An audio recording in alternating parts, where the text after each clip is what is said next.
Wow. Look at all that. Look at it. It's all in the bottom of the creek bed.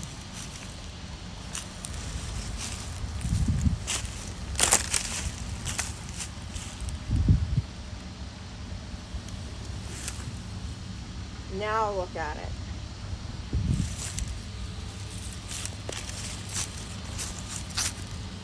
Hey guys, so I'm here at Leslie Run and there's dead worms and dead fish all throughout this water.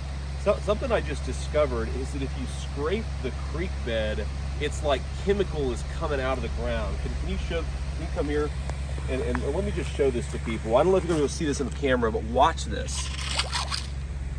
Just see that chemical pop out of the creek. This is disgusting. And the fact that we have not cleaned up the train crash, the fact that these chemicals are still seeping in the ground is an insult to the people who live in East Palestine. Do not forget these people. We've got to keep applying pressure. That's how we're going to fix this problem. Thank you. All right, guys. So once again, we got to talk about this East Palestine train derailment situation because it seems like things keep getting worse and worse and worse. And the Biden administration really is not helping with their response to this crisis. Mainly Pete Buttigieg, who is the head of the Department of Transportation. He's supposed to be on this, but he's nowhere to be found. He only recently addressed the situation, and he basically, it sounds to me like he tried to minimize it by saying, hey, look, there's a whole lot of attention being paid to the fact that, you know, these citizens are being poisoned, okay, because of this train derailment caused by Norfolk Southern and a lack of proper government regulations from, again, people like Pete Buttigieg. But hey, listen, thousands of these things happen a year, okay? Thousands of them happen a year. Look, rail safety is something that has evolved a lot over the years, but there's clearly more that needs to be done because while this horrible situation has gotten a particularly high amount of attention, there are roughly 1,000 cases a year of a train derailing. Yeah, so the guy clearly acknowledges that we have a problem. However, the question is, what are you doing about it, Pete? Right? Are you too busy breastfeeding, or are you actually solving the problem? Because it seems like this problem keeps occurring. Like you acknowledge, there are over 1,000 of these that happen per year. And we just had another one, the latest one, happen in Michigan, where allegedly some of the cargo that was being carried was hazardous material as well. Right now, first responders are on the scene of a train derailment in Van Buren Township. And now several major roads are closed while officials investigate the situation out there tonight.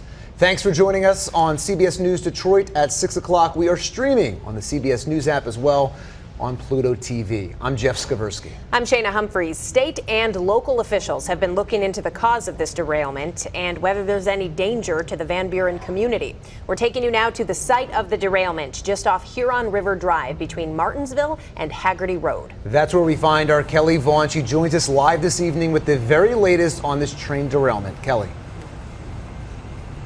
But right now, the big focus is clearing the train, repairing the tracks, and investigating what led to the derailment. Now, the big closure right now is here on East Huron River Drive, right by Haggerty Road. Other roads have opened back up. But the big message environmental officials and the police want you to know is that there's no danger to the public. Now, officials have told us that one of the cars on this train was carrying liquid chlorine, which is considered a hazardous material, but they assure us that that car was not involved in the derailment. Now, we've got this drone video and it shows a close-up of exactly what happened. You can see two of those train cars had completely twisted, so they're horizontal on the tracks. The Department of Environment, Great Lakes and Energy says there were no leaks, no spills, so there's no concerns for the water or the soil or the air for that matter in this area. Now, the derailment has impacted drivers. 17-year-old Evan Miracle says it blocked his way from home from school today. Yeah, nothing to worry about, they say, right? That's kind of sounds like what they said in East Palestine. Nothing to worry about. The water's clean, the air is clean, you could drink it. The evidence seems to suggest that that's not necessarily the case. Now, again, I'm not sure about Michigan, but I'm just saying I'm not trusting anything that the government's saying anymore, right? Especially after this situation right here. It seems like they don't give a damn about whether or not the citizens get poisoned to death, okay? Maybe because in East Palestine, these people tended to vote Trump. That is why they're missing in action. Now, who was the culprit behind the derailment in Michigan? Well, no other than Norfolk Southern. the same company that was behind the derailment that happened in East Palestine. Now, it seems, just like Pete Buttigieg, Norfolk Southern is missing in action as well, too, when it comes to getting answers in regards to why this happened in the first place and if they're going to take personal responsibility. They didn't show up to the town hall in East Palestine where citizens, again, were demanding answers as to how in the world did this situation happen that resulted in, them getting poisoned. I went down 170 Sunday and I took a breath in my lungs. I thought I was going to die. And then I come back Sunday to get her attention, and I drive through a cloud on the 170. I thought I was going to freaking die. And it stressed me enough I ended up in the hospital. They thought I was going to have a damn heart attack. So what did I forget? That's what I was thinking. What did I forget? What does everybody else forget? Why are people getting sick? Nothing in the air or in the water. Why? How should us kids feel safe with the snow marshal? Come on! We got more questions! Well, I don't know what to do about providing further assurance or...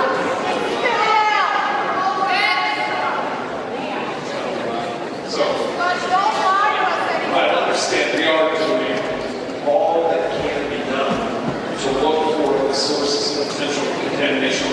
So representatives from Norfolk Southern, that's the company that operates the train that went through town in early February, they were scheduled to be there last night, but those officials pulled out at the last minute, we are told, citing fears that residents could become violent toward the company. And that made a lot of the people there very angry that that had been said about them when they just wanted to ask questions. So the other glaring absence was Transportation Secretary Pete Buttigieg.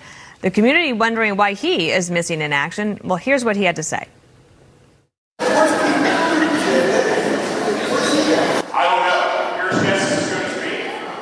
Yesterday was the first time I heard anything from the White House. Lucas Tomlinson is live from East Palestine, Ohio. And Lucas, you have an update for us this morning?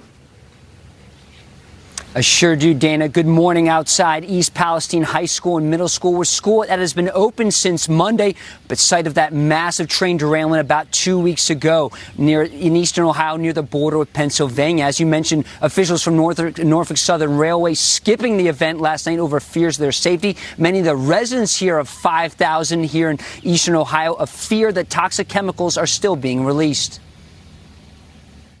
I wake up every day. I've been sick with my upper congestion. This morning I woke up with my eyes swelled. My kids, we're just running in to grab something, and then we're going back to Grandma's house because they keep breaking out in rashes. Kids do? Yeah.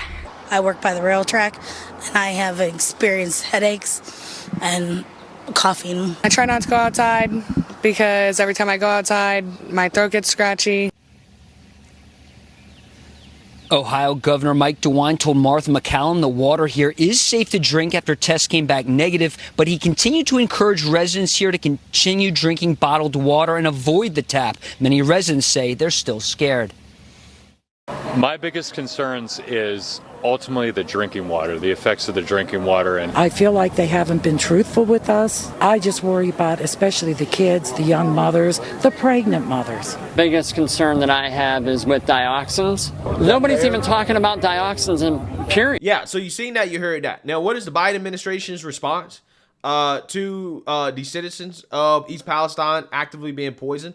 It's not to try to hold Norfolk Southern accountable, who are cowards right now. They're cowards in this situation. They're running away from the citizens. They're running away from answering questions about why in the world this happened. But hey, where you can find them is apparently out trying to relieve themselves of responsibility by trying to trick citizens into signing legal paperwork that wouldn't allow them to sue Norfolk Southern for the damages and what happened during this disaster. This was the water they pulled from around their property after the chemical release. Last week, Caitlin says that Norfolk Southern, the company that operated the train, came to the door to test for toxins in their home.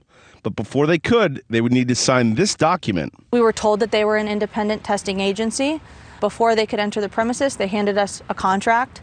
The contract was essentially, to be able to get onto the property, but also at the bottom was a hold harmless agreement. It states that upon signature, the landowner agrees to hold harmless the company for any and all legal claims, personal injury, or property damage. She refused to sign. So if I get this straight, Norfolk Southern essentially asked you to sign a hold harmless agreement in exchange for testing? Correct. And you did not sign? Correct. Would they give you the paper? They did not give us the paper. I asked if I could take a physical picture with my cell phone of the paper, and I did.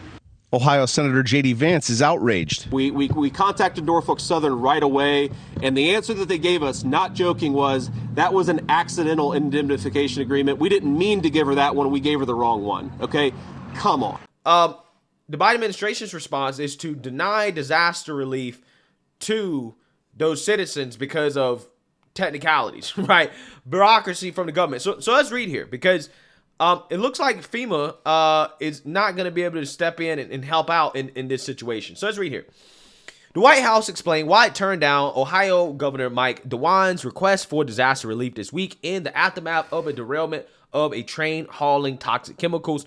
A Biden official told Fox News Digital that it has provided extensive assistance to surrounding communities following the chemical release earlier this month in eastern Ohio. However, the official said the Federal Emergency Management Agency, FEMA, the agency that usually provides relief to communities hit by hurricanes and other natural disasters, isn't best equipped to support the state's current needs. Yeah, that's fascinating, because I thought that FEMA is supposed to help out with, disasters, right?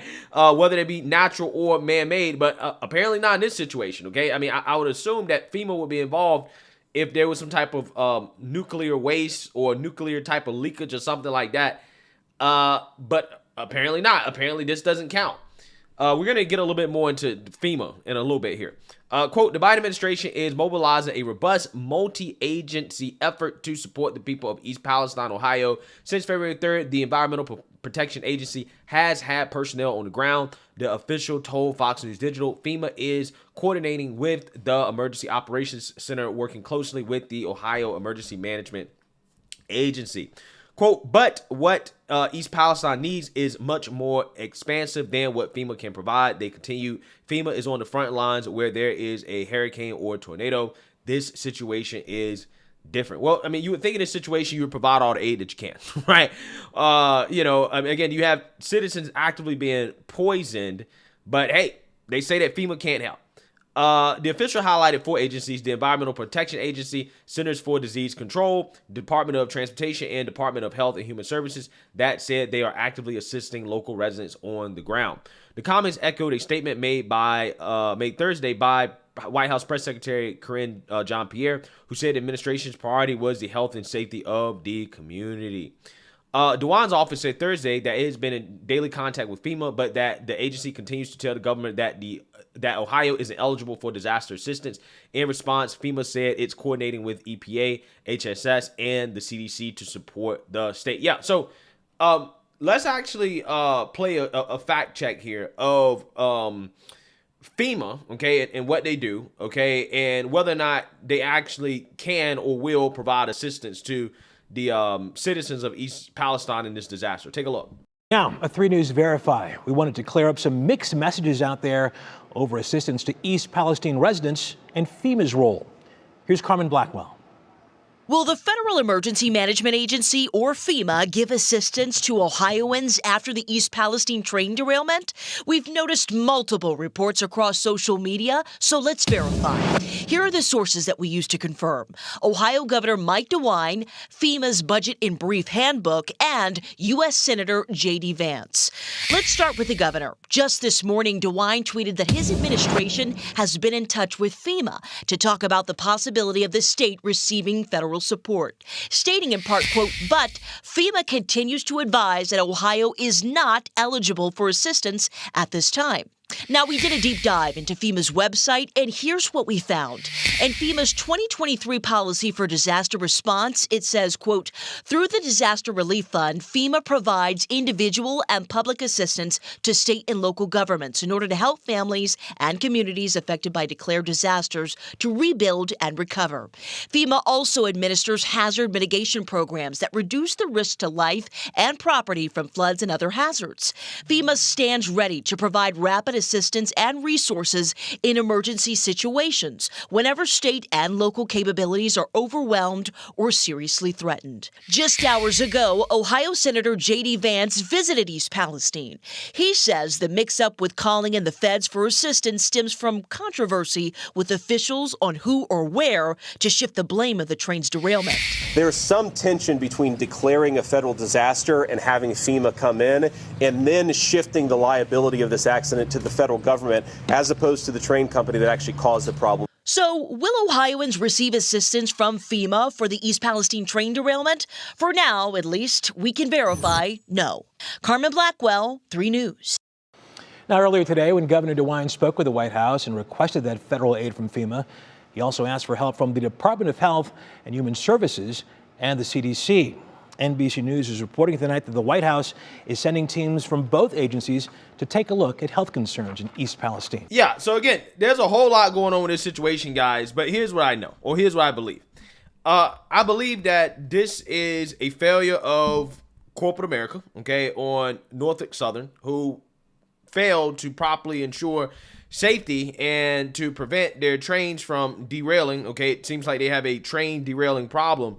And when you have, a company that is so vital to infrastructure and transportation in this country, right, a private company like Norfolk Southern that clearly has shown that, hey, they're not very responsible with, their means of transportation, I think that it is safe to say that the government should step in and do something about it, either through regulation or through sanctions or fines or something, right? The fact that they didn't even show up to the town hall to answer questions from citizens, but they're out in the street trying to get citizens to sign waivers, okay, that they can't be sued for what happened, is absolutely disgusting. It really is.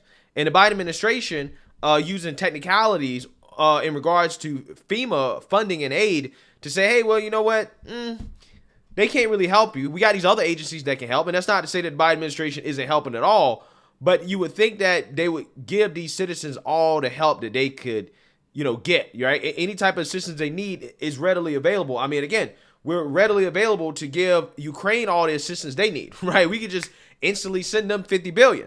But when it comes to our own people, this technicality, that technicality, that is stopping us from, again, really showing up and being there and giving all the aid and assistance that we can. It really is a shame to see how our federal government treats, foreign countries versus how they treat the American citizens. It really is. So let me know what you guys think. Make sure you like, comment, subscribe. Most importantly, share a Black conservative perspective. Peace.